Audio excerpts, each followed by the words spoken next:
This is Dr. Ron's Words of Wisdom, words on leadership, goal setting, productivity, and a whole lot more.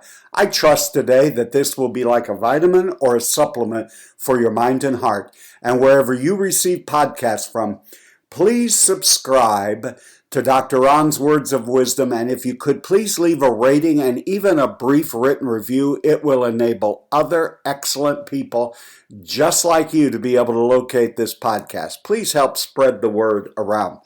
Today, I want to talk about your, and no doubt about it, everyone's favorite subject, us, ourselves. Right now, we are focused on a lot of things. I want you to focus on yourself for a few moments. Now, I know if you were raised as I was raised, we weren't supposed to focus on ourselves. We're supposed to focus on God and supposed to focus on others. I'm not making fun of that nor disagreeing with it. I absolutely agree with it.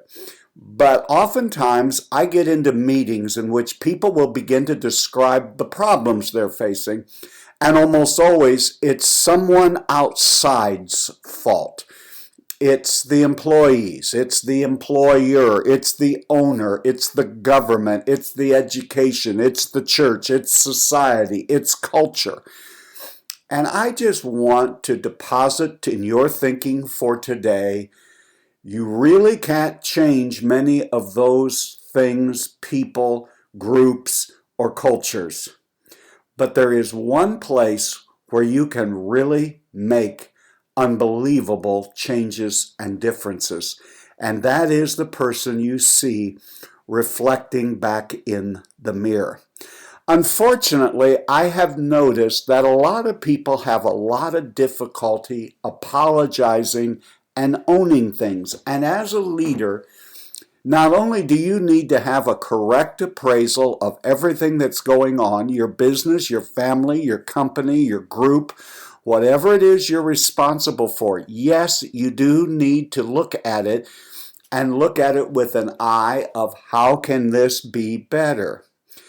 But the one that you have the most responsibility for and the most ability to change is yourself.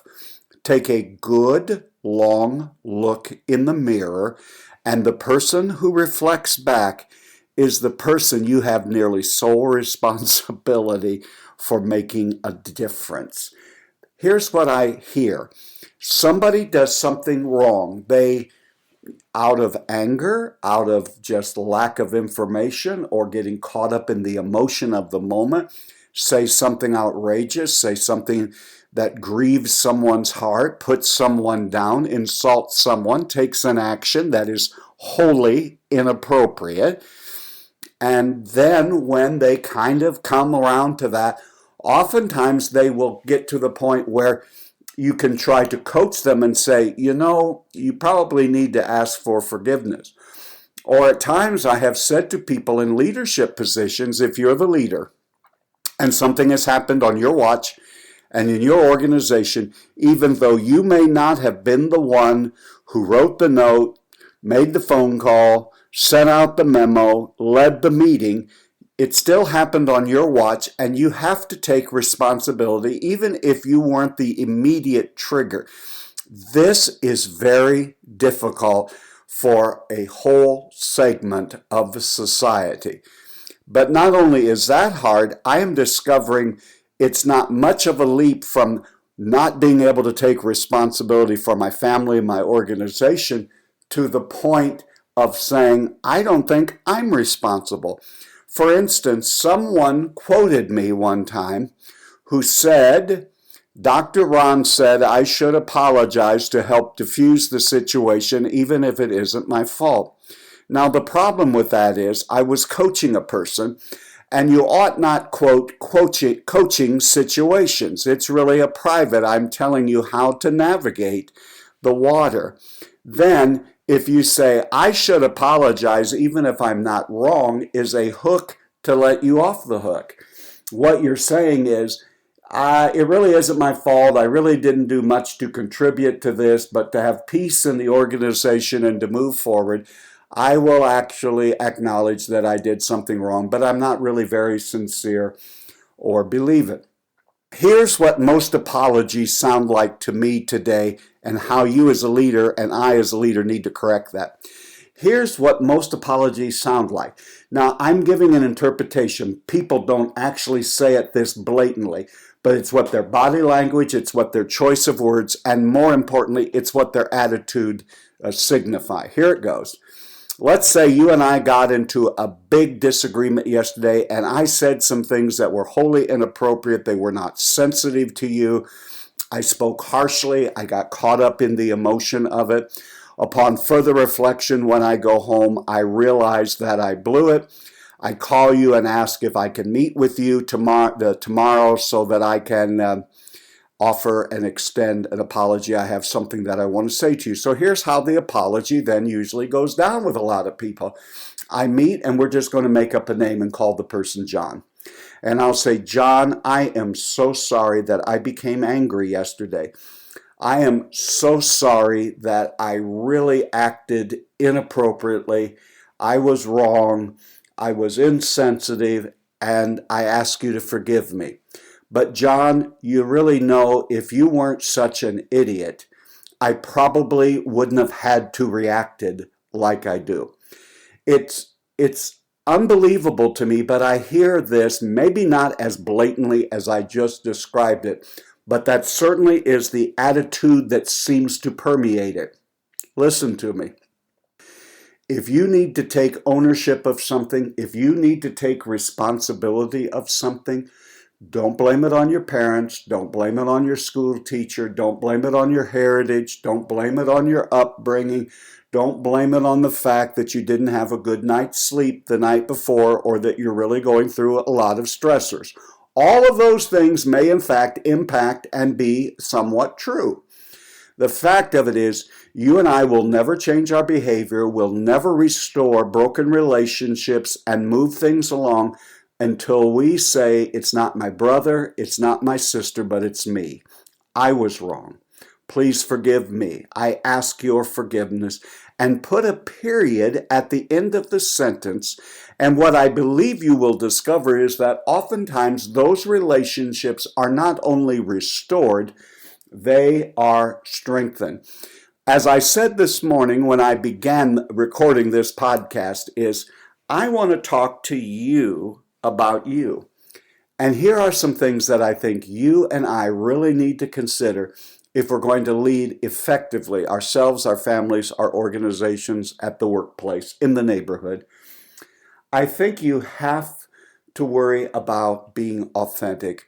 Quit pretending, take off the mask. Now, I know we have all kinds of masks and roles that we play, but be the authentic you. You don't have to be anyone else. God created you to be who you are because He needed you.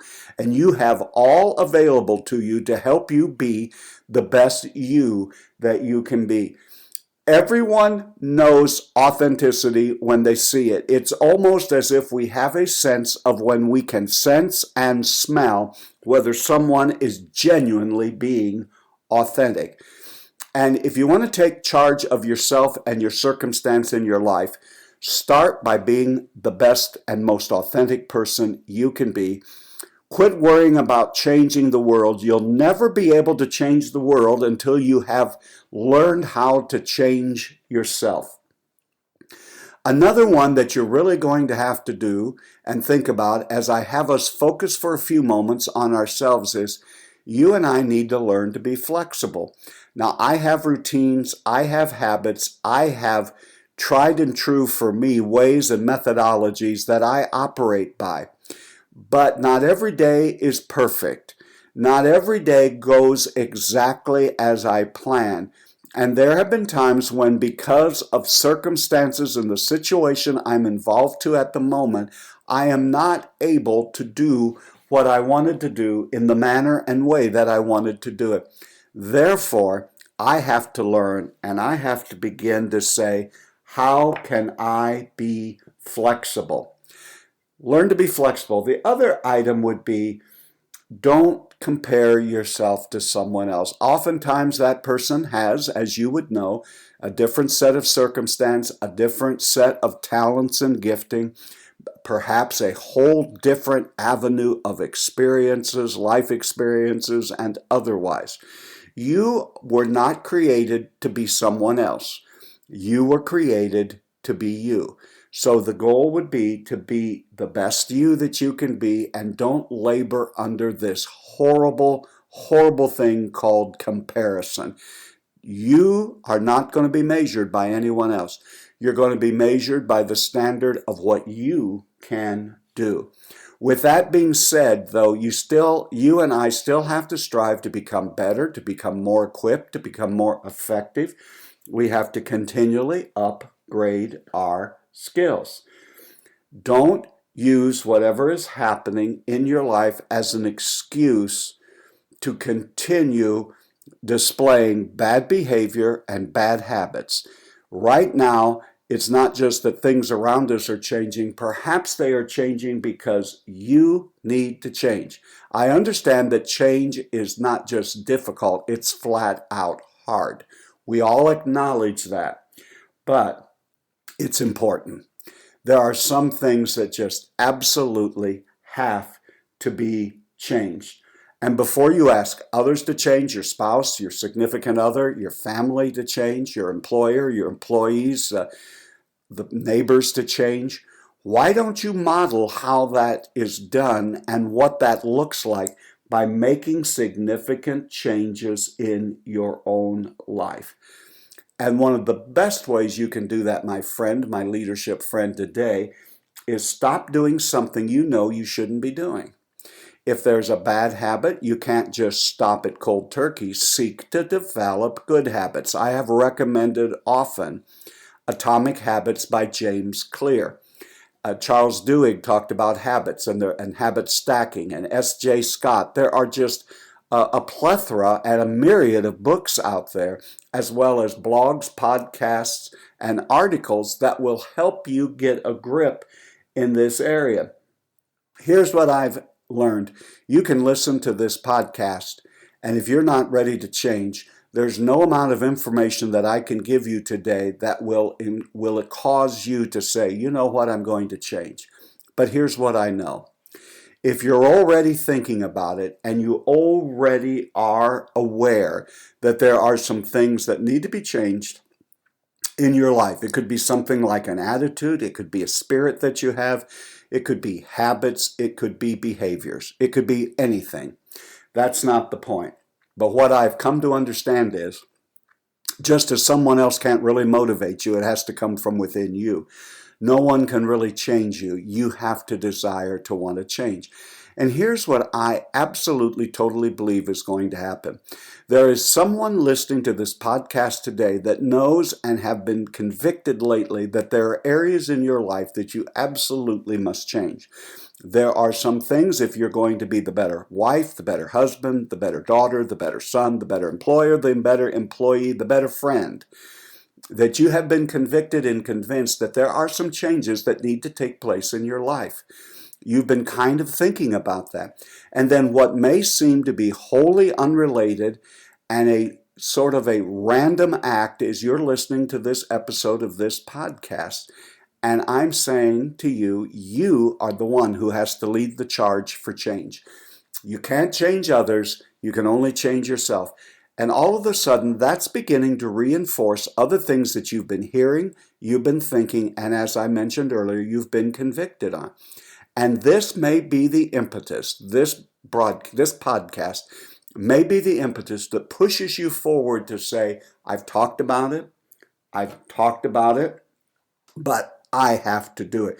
You see, you and I must be the change that we wish to see in the world. We wish everyone else would change. We wish politicians would change. We wish our bosses would change. We wish our spouses would change. Our kids would change. But right now, you and I need to stop that and begin to say, if there's going to be any change in the world, then it's going to be me. I'm going to make a change. Oftentimes, your outer world is nothing more than a reflection of your inner world, what's going on inside. I think life and change really has to become an inside job. You have to desire deep down in your belly, deep down in your heart, that I can only change myself, and I really need to. I'm tired of making excuses. I'm tired of playing the blame game. I'm tired of saying it's everyone else's fault, and I'm going to begin to significantly take responsibility for my own life. You've been listening to Dr. Ron's Words of Wisdom, words on leadership, goal setting, productivity, and a whole lot more. I trust today this has been like a vitamin or a supplement for your heart and mind. And wherever you receive podcasts from, would you please subscribe to Dr. Ron's Words of Wisdom? Leave a rating and a brief review. You can go to iTunes, Stitcher, Spotify, TuneIn. It is everywhere you find podcasts. And please, please leave a rating. Remember, my leadership friend, you are doing better than you think you are. You really, truly are. And until next time, this is Dr. Ron saying to each and every one of you, be the change you want to see in the world. And until next time, have a great and blessed day.